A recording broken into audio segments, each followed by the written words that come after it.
and welcome again to Study English, IELTS Preparation. I'm Margot Politis. Today we're going to look at classification, how things are sorted into classes or groups. We'll listen to an archaeologist talking about artefacts, things left behind from the past, and what sorts of groups they belong to. And we'll finish by doing some pronunciation practice on final S sounds. Well, these are all artefacts from the cesspits at Castleton Place, and there's a real assortment of different types. Some of the artefacts we've got relate to, the leisure time activity, the pastimes that people might have had. There are some gaming tokens. This is a lead disc with a horse figurine on it as well. It would have been used as some sort of betting token. The dice there, the bone dice as well. There's a couple of dominoes. One's made out of bone, one we think's made out of slate. Some of the other pieces, we've got a lead rifle that would have been a part of a child's toy soldier set. Yeah, these bones again from the cesspits at Castleton, and quite clearly it's been cut. These aren't natural breaks at all. Right. These are what we refer to as butchering marks. So we're not just learning what sort of animals were being eaten at Castleton, we're also learning about the cuts of meat that were being provided, whether it's been done locally by the individual house owners or whether they're going to a local butcher. I think the artefacts from Castleton Place and the other results of the archaeological process are important because they give us a really rare insight into the way Melbourne operated in its early years. The speaker, Jeremy Smith, is discussing the artefacts he's found in Melbourne. Let's look at how he classifies or sorts out these artefacts for us. First, the opening statement tells us what is being classified. This is an orientation. Then the things are classified according to certain criteria. They're put into groups. Finally, at the end of the classification, there's a summary or a comment on the groups and their significance. Let's listen to Jeremy's opening statement or orientation. Well, these are all artefacts from the cesspits at Castleton Place, and there's a real assortment of different types. So the topic of this classification is the artefacts from Castleton Place. We are told that there is a real assortment of different types. From this opening statement, we would expect the rest of the passage to be about the different types of artefacts found there. And that's exactly what's given. Listen to how the first type is introduced. Some of the artefacts we've got relate to, the leisure time activity, the pastimes that people might have had.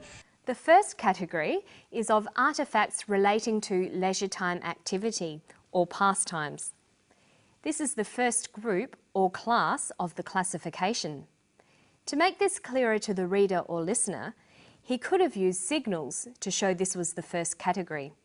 He could have said, firstly, we have artefacts that relate to leisure time activities. What's the next group?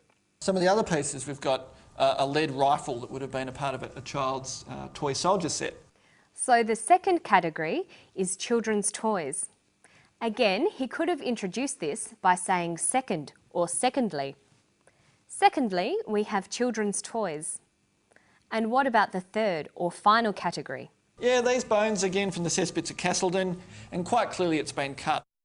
The third category is to do with bones, evidence of what people ate. So thirdly, we have bones.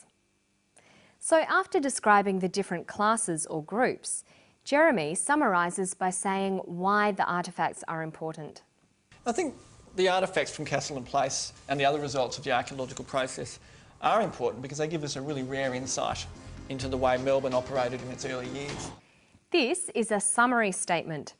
He finishes by giving a comment on the importance of the classification. Here he is saying the artefacts are important because of the rare insights they give us. They show what life was like in Melbourne many years ago. Okay, and now to something completely different, the pronunciation of the letter S at the end of words. But first, let's look at when you'll find an S on the end of words. Well, firstly, there's the natural S. Some words always end with an S. Secondly, the letter S is added to plural nouns. Thirdly, it's added to third-person singular verbs in the present tense. And finally, it's added to the possessive pronoun it and possessive nouns. Okay, so there are lots of times when you'll see an S on the end of words. For words where it's added on, it has 3 different pronunciations. Let's classify them. The first pronunciation of the final S is is. It's pronounced this way after sounds such as s, z, sh, ch and j. Listen for an example in the passage. Some of the other pieces, we've got a lead rifle that would have been a part of a child's toy soldier set. Did you hear it? The example was pieces. Pieces. The S on the end is pronounced z because it followed an S sound. Other examples are buzzes, wishes, churches, judges. The second way S is pronounced at the end of a word is s. It's pronounced this way after voiceless consonants. P, t, k, f and th. Some examples from the text are artifacts, types, breaks, marks and cuts. The rest of the time, that is after voiced consonants such as b, d, g, l, v, v, m, n, and after vowels and diphthongs, the final S is pronounced z. Examples from the text are theirs, pastimes, tokens, dominoes, child's, bones, animals, years. Now listen to the clip again and try to hear the difference between these final S sounds. Yeah, these bones again from the cesspits of Castleton, and quite clearly it's been cut. These aren't natural breaks at all. Right. These are what we refer to as butchering marks. Its is a word that even native English speakers have a lot of trouble with. Its can be written without an apostrophe and with an apostrophe. But what's the difference? Well, with an apostrophe, its is a contraction of it is or it has. Without an apostrophe, its is a possessive pronoun. The other possessive pronouns are my, your, his, her, our, and their. These are used to show possession. For example, is that your dog? What is its name? Remember that possessive pronouns never have an S added to them, but possessive nouns do. Is that Simon's dog? Apostrophes can often cause trouble for English language learners. They're used with contractions and with possessives. Don't ever use an apostrophe to make nouns plural. There are many students at school. Not, there are many students at school. And don't confuse the contraction of a noun and is with the possessive form of the noun. They look the same, but they mean very different things. Mary's dog is ill means the dog that belongs to Mary is ill. Mary's ill today means Mary is ill. Here, Mary's is a contraction of Mary is.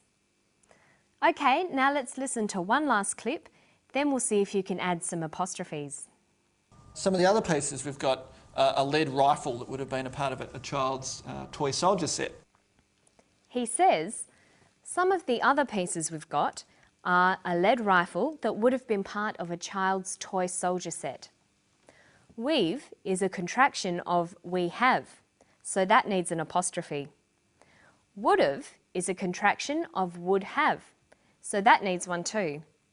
And the last one? A child's toy soldier set. The toy soldier set belongs to the child. It's a possessive S, so that needs an apostrophe too. And don't forget to practice your pronunciation and punctuation at home whenever you can. You'll get the hang of it quickly, I'm sure. And thanks for joining me for Study English, IELTS preparation. Bye-bye.